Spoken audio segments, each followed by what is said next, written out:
Sean, it's been some time since we last talked, and since then you've been working on writing stuff as well as your usual day job, which is connecting with writers and authors and you're sort of working within the publishing industry. So let's begin a little bit from the beginning, because what is fascinating here is your own writing journey, as it were. So if we go back to the very earliest connection with books, that was when? Well, obviously, I always loved books growing up. I read a ton as a child. But in terms of the industry I serve today, I work in the Christian publishing space. I worked in a Christian bookstore in college for about 2 years, and just kind of fell in love with the industry and just what I could see books do in terms of impacting people's lives.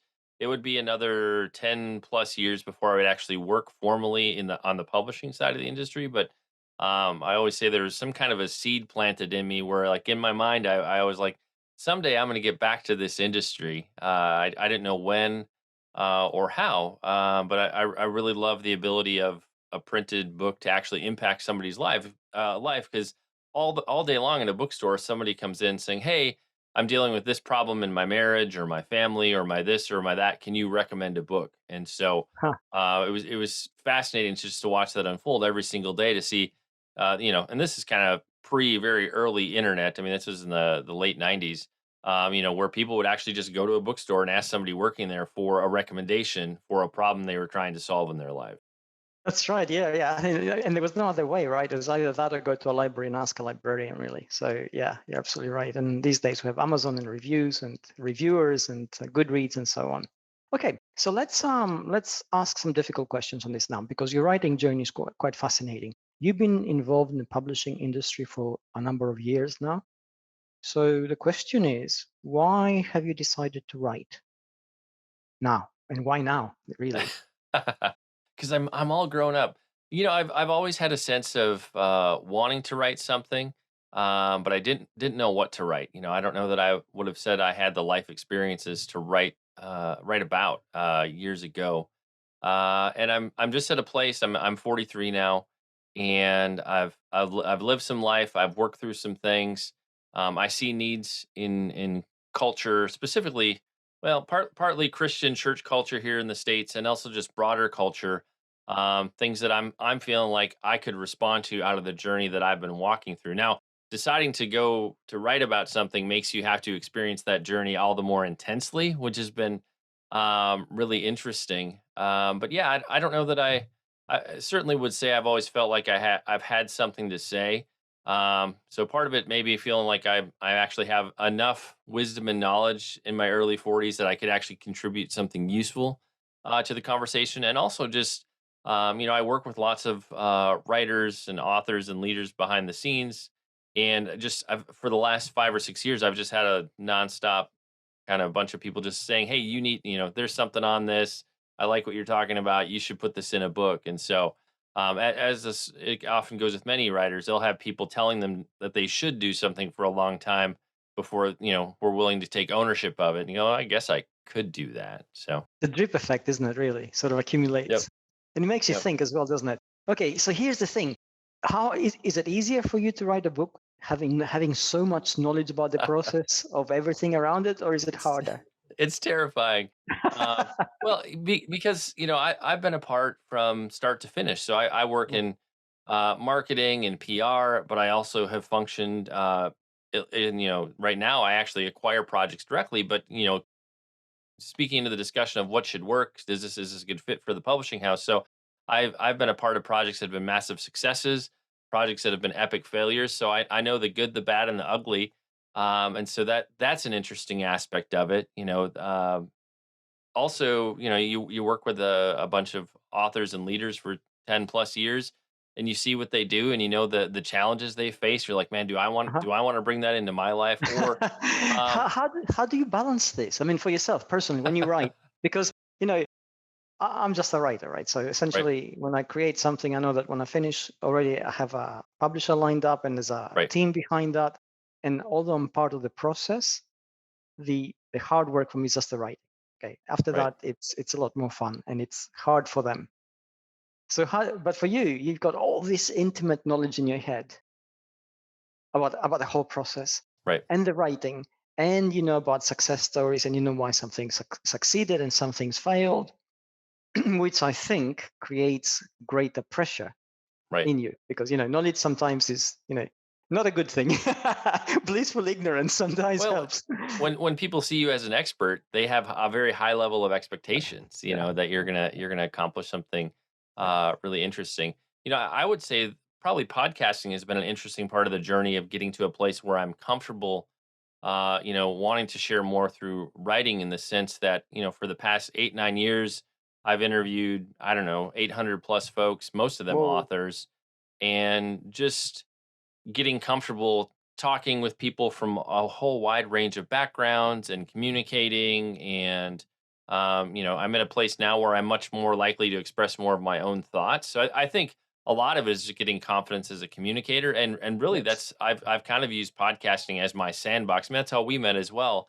yes. Just to sort of find my voice, and find ways to communicate, and I think have the confidence that I have something important to say. Yeah. But in terms of the challenges of knowing way too much of how the sausage is made, it's been weird, in the sense I feel like, I've got a bunch of notes and I've been writing some and just trying to find a rhythm. I almost feel like I've been trying to force, like, the Yeah. sort of the round peg through the square hole until I can figure out the skeleton I need to hang it on, where it's specifically me, as Mm. opposed to what I think would be good or how I see Yes. everybody else doing something. The one thing I have learned talking to so many different writers through the years is no two people have the same process, how they Yeah. flow creatively, Yeah. how they organize their work, how they get to the finish line. It looks different. You Yes. put five writers in a room; they'll have some similarities, but they each kind of have their own special process to get to the finish Yes. line. That's so true. And I'm glad you mentioned this, because essentially a lot of the stuff which you have to do is stop the voices in your head from talking to each other and sort of trying to counter argue whatever the argument is, right? So you need to sort of flow with it. How do you do that though? How do you do it?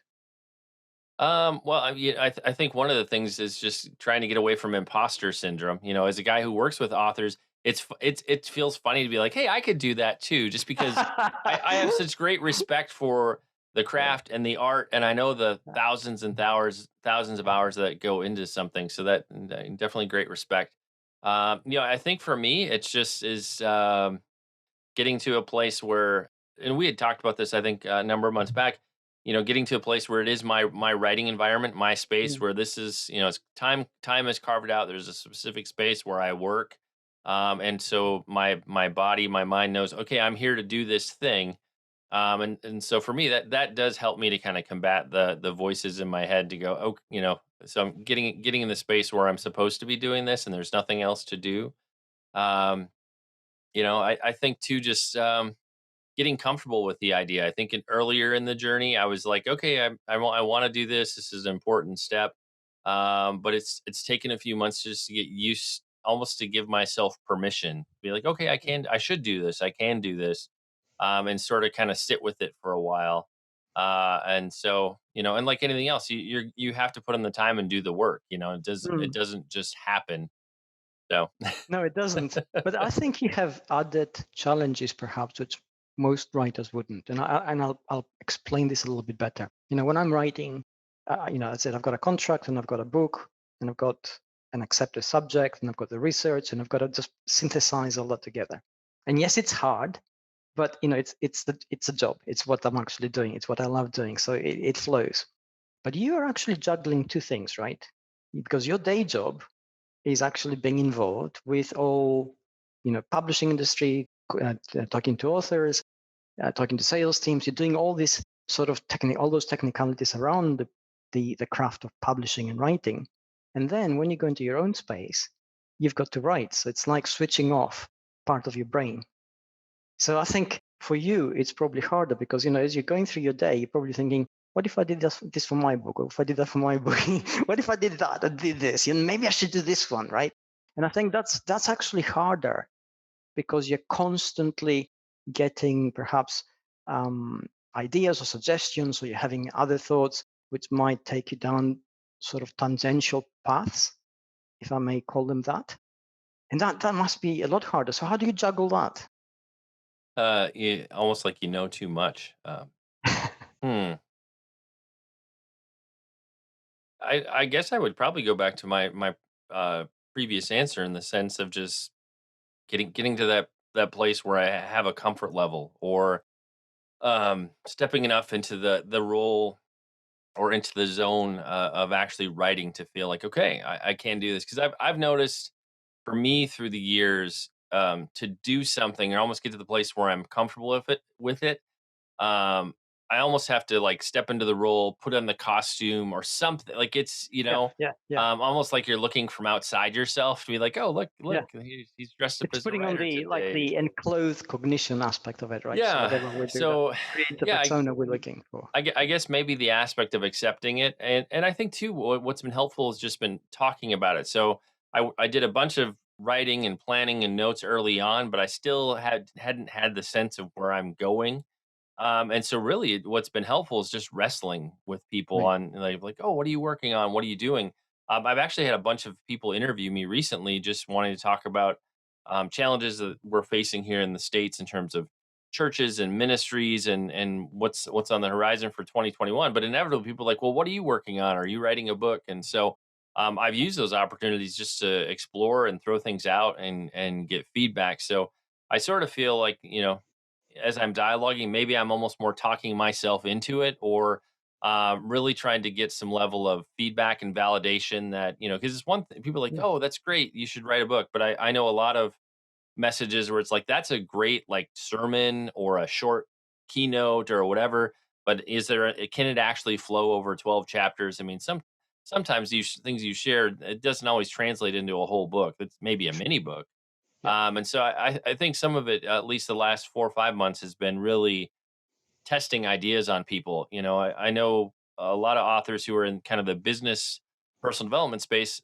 They'll take a message on the road for a year and Mm. keynote and do presentations and get audience feedback and really work an issue out. And then they'll write a book on it. And so, through my podcasting connections, I've sort of been doing that same thing as I have opportunity working it out with a somewhat limited audience in terms of the person interviewing me. But being able to dialogue and get real time feedback. And that's been really helpful to try to find validation for what I'm going after. That's brilliant because like field testing some of your ideas, really, isn't it? And I think Mhm. that that's invaluable. And this is the way that the writing process has changed in the 21st century. The audience is so the barrier rather between the writer and the audience is so porous these days that in direct contact with your future readership, you're actually talking to them, they're getting excited, and you can see how they receive your own ideas. I think that's actually a really good way of doing it, and that it can be stressed enough in terms of the process. That's awesome.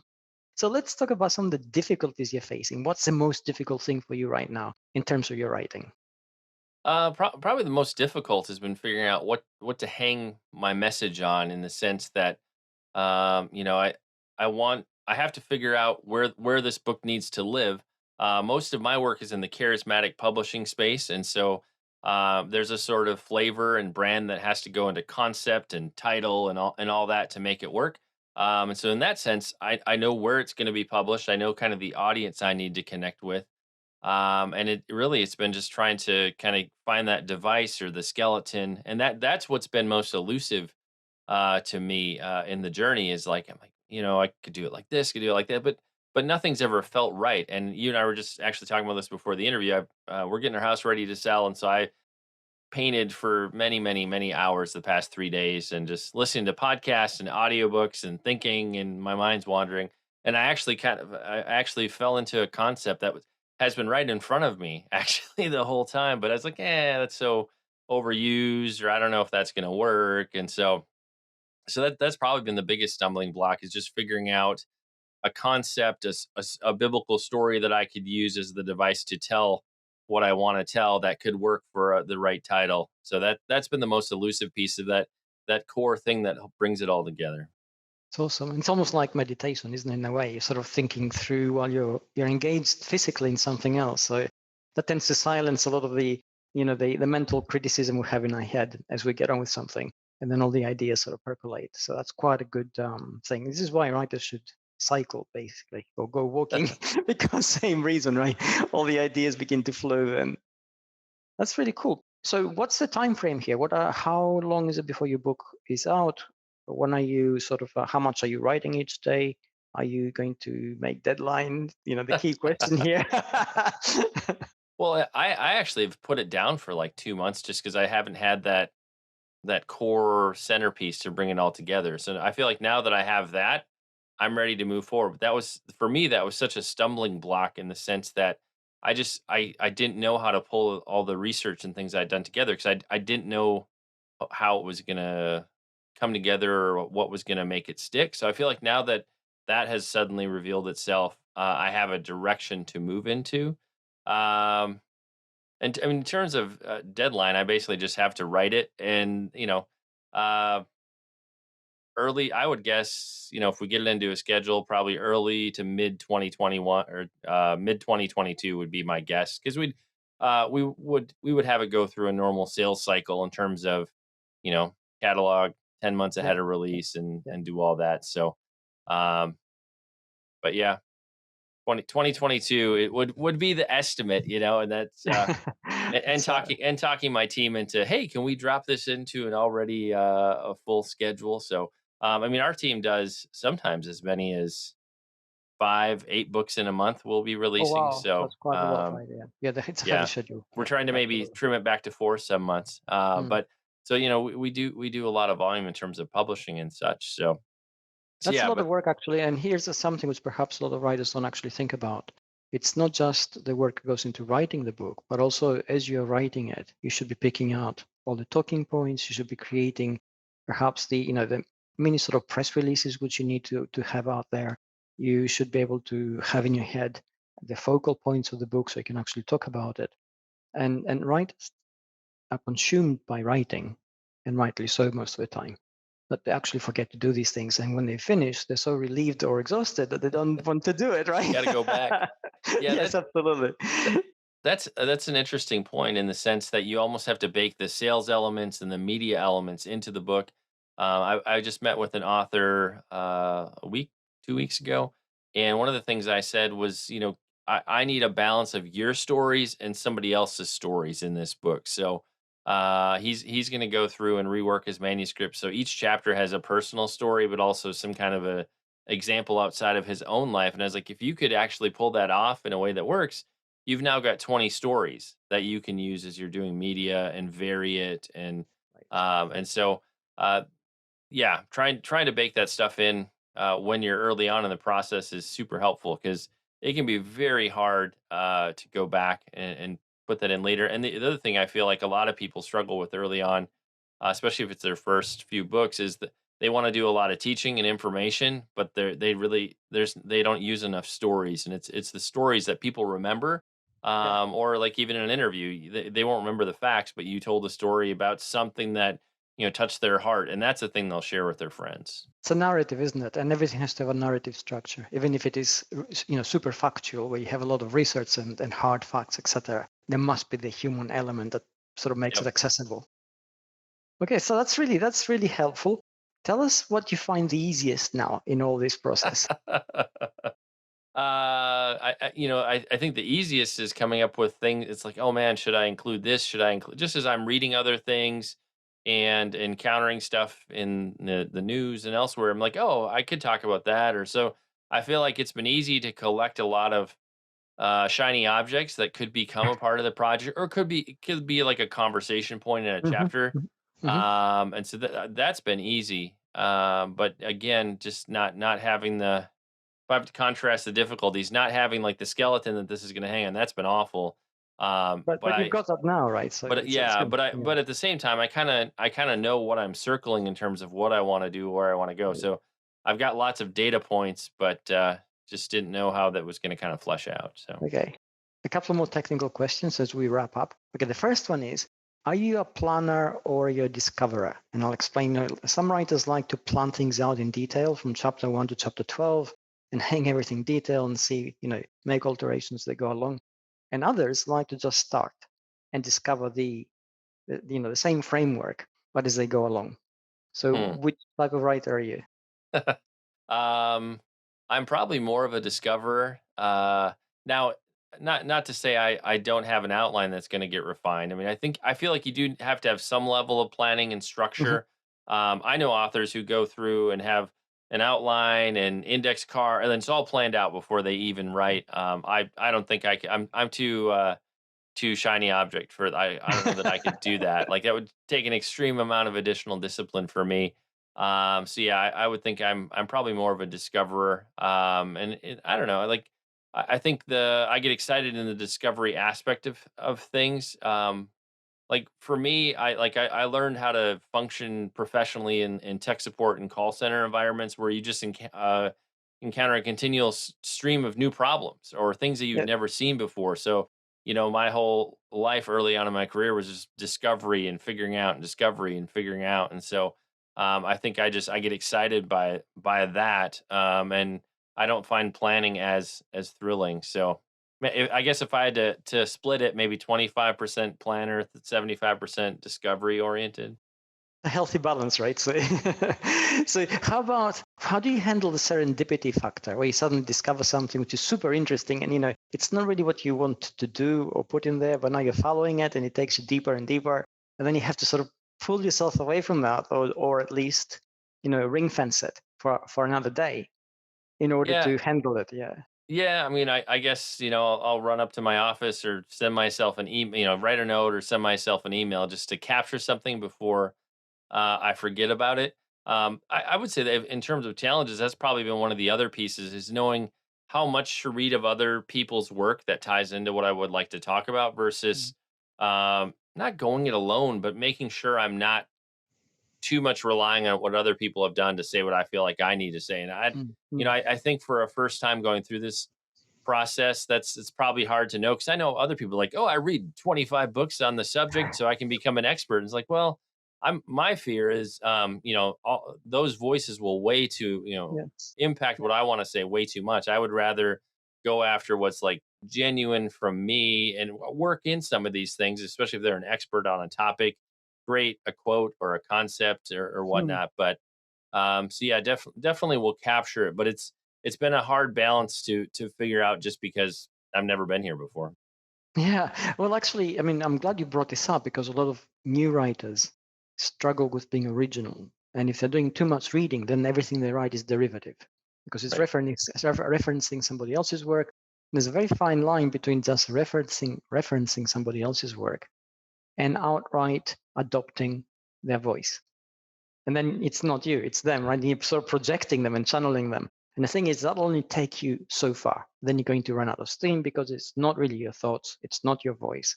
So a lot of the struggle you have had is really finding, as you said, who you are really, what your voice is, which I think is it's a very sort of real journey in terms of how you begin to create something fresh. Okay, and the final question here is, what happens on the days when you look at the screen and the voices in your head are not there? It's just blank. The screen or my head is blank. Well, if your head Both. is blank, yeah, the screen tends to be blank because you can't hear yourself right. And there's nothing coming out. So how do you handle that when you know you've got a little bit of time? You need to write something. You have the ideas, and then they're not coming. It's not coalescing. Yeah, I guess two ways I would answer that. Either, read where I ended last and just try to start picking it up and begin writing, or more from a discoverability standpoint, pick something further down in the existing outline that I do have and start, riffing off of that or start, Okay. trying to flesh a piece of it out. Mm.